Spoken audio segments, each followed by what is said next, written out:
Now we have studied about the plant breeding.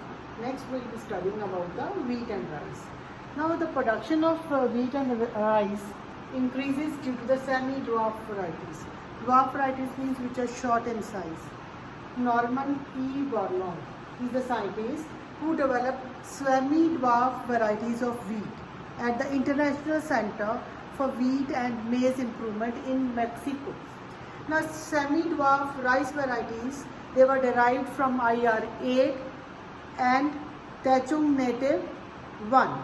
High-yielding and disease-resistant varieties of wheat like Sonalika and Kalyan Sona were introduced all over the wheat growing belt of India. And high-yielding semi-dwarf varieties of rice like Jaya and Ratna, they were developed in India.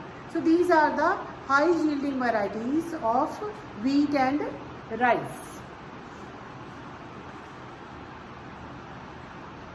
Next is sugarcane.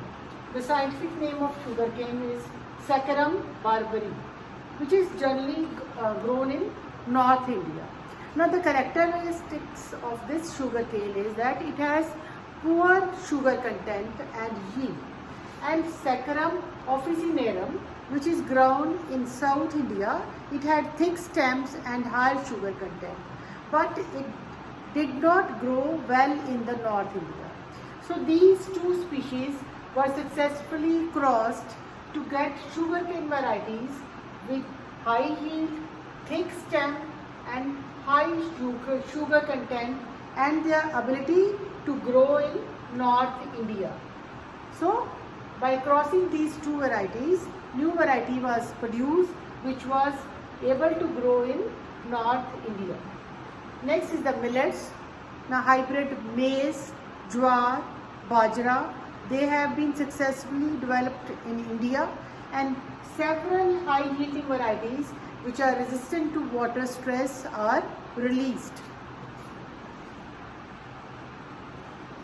Next is plant breeding for disease resistance. Now it has two advantages. First is increase in the food production by reducing losses due to diseases, and second is reduction in the use of fungicides and bactericides, because the varieties are disease resistant, so they don't require these fungicides and bactericides.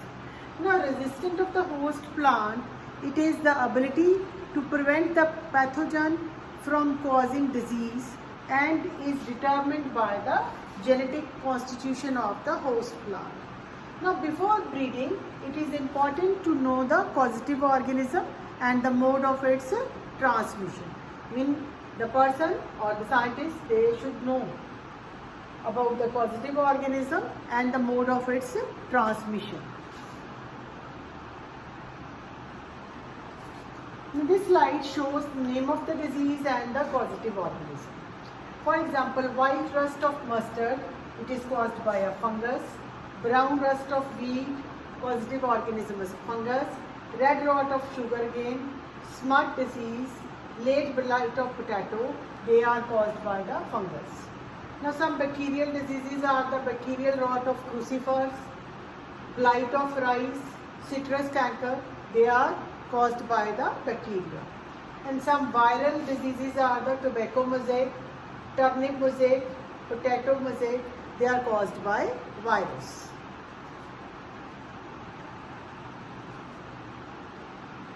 Method of breeding for disease resistance. Now this method includes, first step is screening of the germplasm for resistant sources, meaning screening of the germplasm for the disease resistant varieties. Then second step is hybridization of the selected parents. Then selection and evaluation of the hybrids.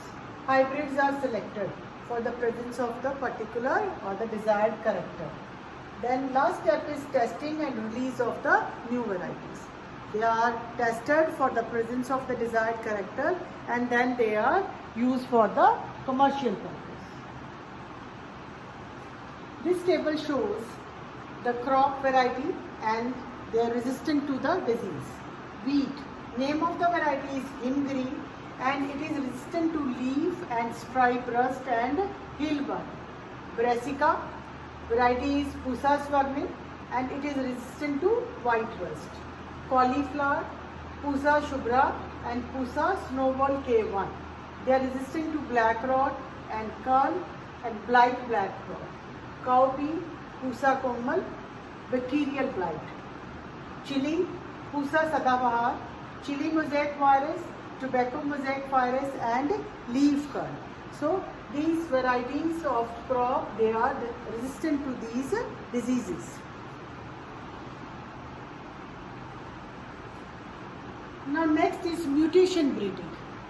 Now what does it mean? It means inducing mutation through some mutagens. Mutagens are the chemicals. They can be physical or chemicals which causes these mutations. They are called mutagens.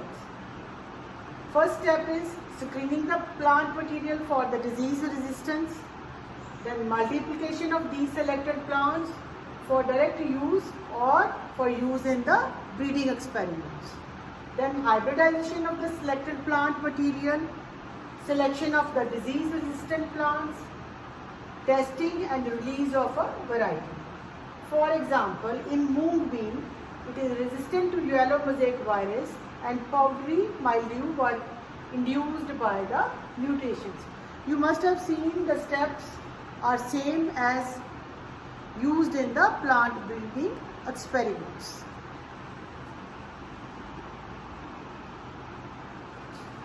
Plant breeding for developing resistant to insect pest.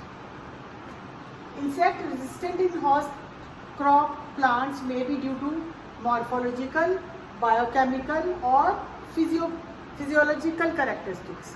For example, wheat. Here the character is the hairy leaf. It is a morphological character and this makes them resistant to the pest, cereal leaf beetle. Solid stem, it makes them resistant to stems or fly. In case of cotton, hairy leaves, they make them resistant to jassets. Smooth leaves and nectarless condition make them resistant to the bollworm. In case of maize, high aspartic acid and low nitrogen and sugar content make them resistant to the stem borer. It means these characteristics, they make the plant resistant to the pest.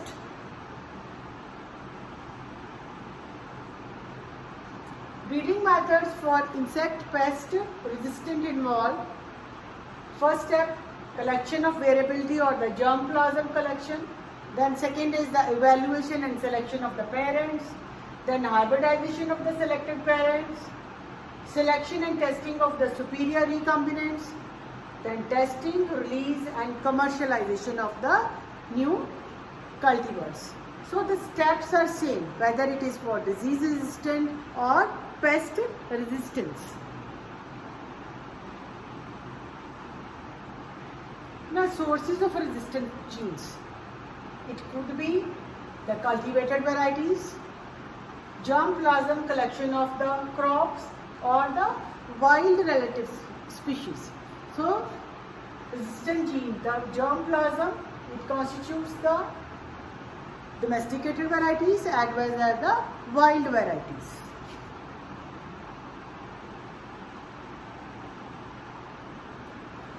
This table shows the crop variety and the insect pest. Brassica. Name of the variety is Pusa gaurav. Insect pest, aphids. Flat bean, Pusa same 2 and Pusa same 3. Jassets, aphids and fruit borer. Okra, bindi. Pusa swani, Pusa A4. Shoot and fruit borer.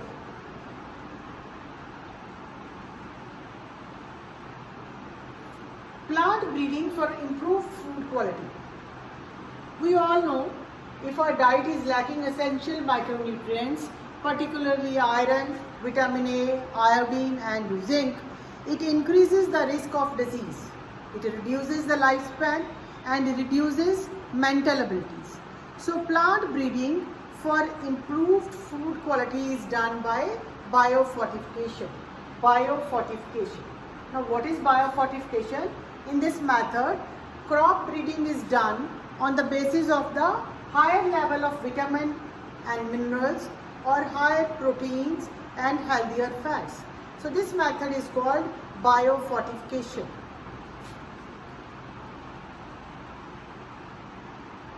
Now what are the objectives of improved food quality? First is to increase the protein content and quality, to increase the oil content and quality, to increase the vitamin content, to increase the micronutrient and mineral content in the food. Some of the example of crop varieties with increased nutritional qualities developed in India are lysine and tryptophan rich variety of maize. New variety of maize is produced which is rich in these amino acids, lysine and tryptophan. High protein variety of wheat. Iron fortified variety of rice in which iron content is more. Vitamin E and vitamin C enriched variety of bitter gourd, tomato, mustard, bathua. Iron calcium enriched variety of spinach and bathua. Protein enriched variety of beans like French beans, broad beans and garden peas. Vitamin A enriched variety of carrot, spinach and pumpkin. So the purpose of biofortification is to increase the protein, fat and mineral content in the food.